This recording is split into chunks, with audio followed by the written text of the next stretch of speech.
আসসালামু আলাইকুম এভরিওয়ান। আপনারা সবাই কেমন আছেন? আশা করছি আলহামদুলিল্লাহ যে যেখানে আছেন ভালো আছেন। আমিও আলহামদুলিল্লাহ ভালো আছি আপনাদের দোয়ায়। আজকে আপনাদের সাথে যে রেসিপি শেয়ার করব সেটা হচ্ছে জলপাইয়ের আচার রেসিপি। তো এটা আমার এক আন্টি আমাকে হেল্প করে দিচ্ছে। একটু একটু কেটে নিচ্ছি। কেটে নিলে স্বাদটা একটু ভালো আসে আচারের।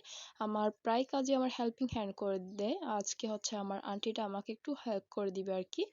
তো আমি এখন হচ্ছে এটাকে ভালোমতো ধুয়ে আমি একটা পাত্রে সামান্য একটু পানি আর লবণের লবণ আর হচ্ছে হলুদের গুঁড়া দিয়ে এটাকে একটু ৩-৪ মিনিট সিদ্ধ করে নিব। এখানে আমি রসুন আর হচ্ছে আদাকে একটু তেঁতো করে নিয়েছি। রসুনের পরিমাণটা একটু বেশি দিলে আচারটা ভালো হয়। তো দেখতে পাচ্ছেন সিদ্ধ হচ্ছে এটা ভালো মতো। তো আমি চুলার আরেক পাশে দিয়ে দেব হচ্ছে একটা কড়াই। কড়াই দিয়ে আমি হচ্ছে পাঁচফোড়নটা একটু হালকা আঁচের মধ্যে এটাকে ভেজে নিব। আচারের মেইন স্বাদ আনবে হচ্ছে এই পাঁচফোড়ন। পাঁচফোড়নটা অনেক সময় পাঁচফোড়নের গুঁড়াও পাওয়া যায়। তো এটা একটু গোটা, গোটা টাইপের সেজন্য এটাকে আমি শিলপাটায় বেটে নিব। তো আমি এখানেও কিছু শুকনা মরিচও ভেজে নিচ্ছি হালকা আছে।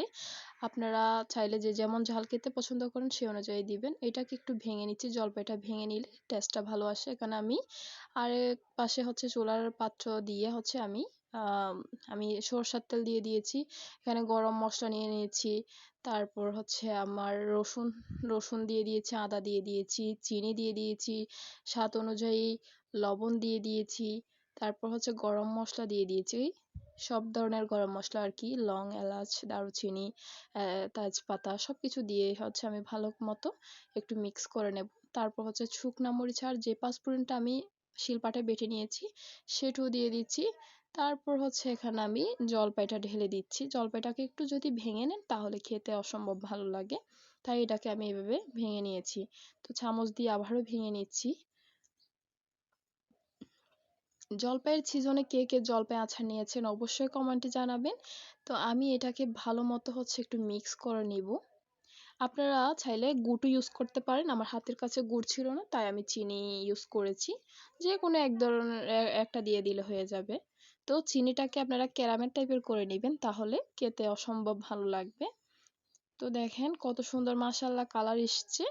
আপনারা চাইলে এখানে সিরকাও দিতে পারেন। আমি এটা যেহেতু আমার বেশি দিন খাই না আমি, মানে কয়েকদিনে আমার শেষ হয়ে যায় তাই আমি সিরকা দিলাম না। আর কয়েকটা আমি গোটা, গোটা রসুন দিয়ে দিলাম। খেতে ভালো লাগে সে কারণে।